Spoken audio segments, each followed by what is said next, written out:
चलिए अब हम लोग देखते हैं फूड प्रिजर्वेशन न्यूट्रिशन मेडिसिन। ठीक है, देखिए यहाँ रिमूवल ऑफ माइक्रो ऑर्गेनिज्म और इनएक्टिवेटिंग देम के लिए हम लोग क्या करते हैं, सबसे अच्छा है तरीका वही कि रिमूविंग करना, यार वाटर मॉइस्चर अगर है तो इसको रिमूव करना। ठीक है, ये तरीका होता है।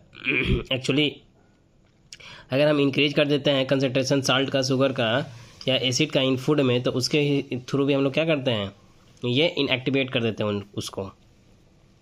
तो इनएक्टिवेटिंग, अगर इंजाइम को इनएक्टिवेटिंग करना है तो किस तरह से करते हैं, तो एक्चुअली वही है टेम्परेचर वगैरह को और मॉइस्चर्स के थ्रू हम लोग करते हैं by changing its condition such as temperature and moisture. ठीक है ना, और put them for one of the method of preservating pea मटर को is to put them for a few minute के लिए डाल देते हैं किसमें, बॉइलिंग वाटर में। ठीक है, तो इस हिसाब से हम लोग इनएक्टिवेट कर देते हैं। फूड प्रिजर्वेशन में आप देखिए क्या होता है, जैसे पैचुराइजेशन में क्या करते हैं हम लोग 63 डिग्री सेंटीग्रेड और 30 मिनट के लिए रखते हैं, या 72 डिग्री सेंटीग्रेड 15 सेकंड के लिए रखते हैं। फ्रीज वगैरह जैसे फूड प्रिजर्वेटिव कैसे, तो पैचुराइजेशन के थ्रू, फ्रीजिंग के थ्रू, कैनिंग के through. Long term food storage के लिए हम लोग कैनिंग वाला प्रोसेस अपनाते हैं। और इसमें क्या होता है, in canning food is cooked under pressure to attend temperature high, जो कि कितना होता है around 121 degree centigrade to destroyed करने के लिए किस चीज़ को, तो इंडोस्पोर को। ठीक है, तो ये कैनिंग का प्रोसेस होता है, बड़ा इफेक्टिव प्रोसेस है ये। ऑर्गेनिक एसिड जो है इसके थ्रू भी करते हैं, जैसे बेंजोइक एसिड हो गया, सॉर्बिक हो गया, या प्रोपायोनिक एसिड, ये सब प्रिजर्व करते हैं इसके थ्रू फूड को। सोडियम बेंजोएट हो गया, ठीक है, पोटासियम सॉर्बेट हो गया। और इसको जो है बेंजोइक या सॉर्बिक, या इसको किस तरह से इस्तेमाल करते हैं फूड में, एडेड एज ए साल्ट के रूप में इसको डाल के हम लोग इस्तेमाल करते हैं, और इसके थ्रू क्या कर लेते हैं, प्रिजर्व कर लेते हैं फूड को। उसके बाद यहाँ देखें दिस एसिड ये क्या करता है, ये सब डालते हैं तो इनहिबिट कर देता है ग्रोथ ऑफ बैक्टीरिया को, समझे। और भी चीज़ डालते हैं जैसे सिनामोन एंड क्लोव्स वगैरह भी, ठीक है ना, जो कि कंटेन द बेंजीन डेरिवेटिव यूगोनोल। जो सिनामोन एंड क्लोव्स डायरेक्ट थोड़ी डालेंगे, वो इस तरह से रहता है ना, वो कंटेन करता है बेंजीन डेरिवेटिव, तो जो यूगोनोल होता है उसमें सिनामोन एंड क्लोव्स होता है। ठीक है, ए पोटेंट माइक्रोबियल एजेंट जो क्या करता है, माइक्रोबियल को बढ़ने नहीं देता है। ड्राइंग मेथड के थ्रू भी करते हैं, जैसे कि आप देख सकते हैं मोल्ड फंगी, तो इनहिबिट कर देता है growth of bacteria, east and mould या फंगी, सबको क्या कर देता है ये फंगी का ही टाइप से मोल्ड, इस सबको क्या कर देता है वो ड्राइंग मेथड के थ्रू भी हम लोग क्या कर देते हैं, इनएक्टिवेट कर देते हैं, फूड को प्रिजर्व कर लेते हैं। उसके बाद यहाँ देखिए रिड्यूस ऑक्सीजन स्लो डाउन कर देता है रिस्पायरेशन एंड मेटाबॉलिक रेट, तो यही होता है एक्चुअली वहाँ पे होता क्या है कि रिड्यूस कर देता है ऑक्सीजन स्लो डाउन कर देता है, और रिस्पायरेशन रेट जो है ये सबको स्लो डाउन कर देता है, रिड्यूस कर देगा ऑक्सीजन तो स्लो डाउन हो जाएगा respiration rate, and metabolic rate सब स्लो डाउन हो जाएगा, so slow down the natural ageing process. तो ये इस तरह का हम लोग अपनाते हैं, करते हैं। सोडियम मेटा बाइसल्फेट हो गया,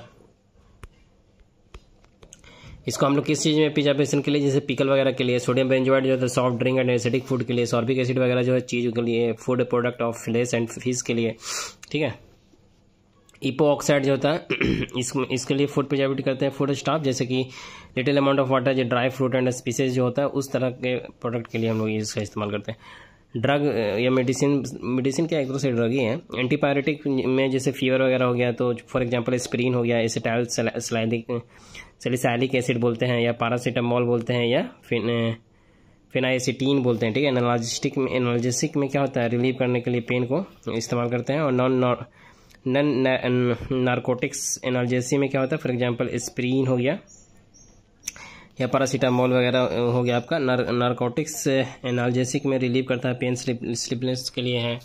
मॉर्फिन वगैरह, हीरोइन वगैरह, कोडीन वगैरह, ये सब एग्जांपल के तौर पर आप देख सकते हैं। एंटीसेप्टिक में आपका क्या होता है, जैसे कि इन्फेक्शन वगैरह जो होता है उससे में काम करता है। फॉर एग्जांपल हम देख सकते हैं मर्क्यूरोक्रोम हो गया, ठीक है, एल्कोहल आयोडीन हो गया, हाइड्रोजन पेरोक्साइड, बोरिक एसिड वगैरह, पोटासियम परमैंगनेट हो गया, ये सब होता है।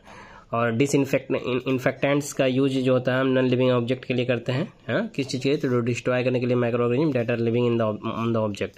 फॉर एग्जांपल में आप देख सकते हैं फेनॉल हो गया, मेथाइल फेनॉल हो गया, क्लोरीन हो गया, ठीक है ना, ब्लीचिंग पाउडर हो गया, फॉर्मल्डिहाइड हो गया, ये सब। ट्रैंक्विलाइजर का यूज करते हैं टेंशन और एंग्जाइटी जो होता है उसको रिड्यूस करने के लिए। फॉर एग्जांपल के तौर पे आप देख सकते हैं रिसर्पिन हो गया, जिससे कंट्रोल करते हैं क्या, हाई ब्लड प्रेशर, ये ट्रीटमेंट करते हैं ये सब चीज़ को। बर्ब्यूट्रिक एसिड जो हो गया, बर्ब्यूट्रिक एसिड वगैरह भी एग्जांपल के तौर पे आप देख सकते हैं, ठीक है। सेकोनोल हो गया, ल्यूमिनल हो गया, ये सब एग्जांपल है। एंटीबायोटिक्स में जो क्या करता है, inhibit the growth of micro organism, for example में पेनिसिलिन होता है। कौन सा पेनिसिलिनियम नोटाटिटियम एक फंगस है, उसके थ्रू से ये बना है पेनिसिलिन, ठीक है। वायरस से कम नहीं मतलब जैसे करता है, ठीक है ना। वायरस में काम एंटीबायोटिक थोड़ी करेगा, नहीं करता है, समझे। इस तरह से अब देखिए डायरेक्ट अब सवाल पे स्विच करते हैं। फ्रूट एंड वेजिटेबल जो होता है उसमें हम लोग यूज करते हैं वैक्स, क्यों? क्योंकि स्टोरेज लाइफ बढ़ाने के लिए, ठीक है, 10 से 12 दिन का स्टोरेज लाइफ उसका बढ़ जाता है, इसलिए वैक्स लगाते हैं। आप देखते होंगे सेब वगैरह पे। प्रिजर्वेशन ऑफ फूड जो होता है, तो जैसे सोडियम बेंजोएट हो गया, ये सब बेंजोइक एसिड का ही साल्ट है सोडियम बेंजोएट, तो इसका हम लोग साल्ट के तौर पर यूज करते हैं, जिससे क्या करते हैं हम लोग फूड का प्रिजर्वेशन को बढ़ाने के लिए इस्तेमाल करते हैं। ये सब आपका कंप्लीट हुआ। फिर यहाँ देखिए आप, बेंजोइक एसिड का फार्मूला ये होता है C6H5COOH। ये क्या है? सिंपल एरोमेटिक कार्बोक्सिलिक एसिड है। फूड प्रिजर्वेशन रेफ्रिजरेटर में क्या होता है? यूज होता है फिरॉन हम लोग यूज करते हैं रेट ऑफ बायोकेमिकल रिएक्शन को रिड्यूस करने के लिए। हम लोग जो रेफ्रिजरेटर में जो फूड को प्रिजर्व करते हैं उसमें क्या होता है actually rate of biochemical reaction क्या हो जाता है? रिड्यूस होता है। इस तरह से वो क्या होता है लंबे समय तक अच्छा रह पाता है। एनिमल चारकोल जो होता है या बोन चारकोल जिसको बोलते हैं, ये क्या है? डिकलरिंग रॉ शुगर को। उसके बाद आप देख सकते हैं फिल्ट्रेशन जो होता है डिक्लराइजिंग करता है, डी एसिंग एजेंट है। हनी जो होता है वो पाया जाता है मेनली कहाँ? फ्रुक्टोज में। उसके बाद ग्लूकोज जो होता है सुक्रोज फ्रुक्टोज, देखिए सबसे ज़्यादा फ्रुक्टोज हो गया यहाँ। फिर इस तरह से रहता है glucose sucrose maltose water. Honey का मेन कंपोनेंट ये सब होता है, मेनली फ्रुक्टोज ही होता है। उसके बाद आप यहाँ देख सकते हैं ग्रेप में कौन सा शुगर पाया जाता है? तो ग्लूकोज। फ्रूट में फ्रुक्टोज पाया जाता है। टेबल शुगर में सुक्रोज पाया जाता है। स्टेविया जो होता है उसमें नेचुरल स्वीटनर होता है। मिल्क शुगर में लैक्टोज पाया जाता है शुगर। मिल्क में कौन सा शुगर पाया जाता है? समझ रहे हैं? बात समझ रहे होंगे। एस्पार्टेम जो होता है आर्टिफिशियल स्वीटनर है, use as a low calorie sweetening agent की तरह इसका इस्तेमाल करते हैं। उसके बाद आप यहाँ देखिए ये सब कंप्लीट हुआ आपका। फिर यहाँ देखिए आप एस्पिरिन या एसिटाइल सैलिसाइलिक एसिड जो होता है, ये क्या है? एनाल्जेसिक की तरह यूज होता है, एंटीपायरेटिक की तरह यूज होता है। सैलिसाइलेट है, पेन में यूज होता है। एक्चुअली पेन हो गया या पेन रिलीवर की तरह काम करता है एनाल्जेसिक। एंटीपायरेटिक क्या होता है? फीवर को रिमूव करने के लिए हम लोग करते हैं। एक ट्री से मिलता है जो कि लैटेक्स ट्री है, उससे एस्पिरिन जो होता है मिलता है। ये सारा आपका कंप्लीट हुआ। उसके बाद यहाँ देखिए कि एंटीपायरेटिक जो होता है पैरासीटामोल हो गया, ठीक है। फिर पॉलीएमाइड सिलिकॉन जो होता है वो एंटीफॉर्मिंग होता है, ठीक है। और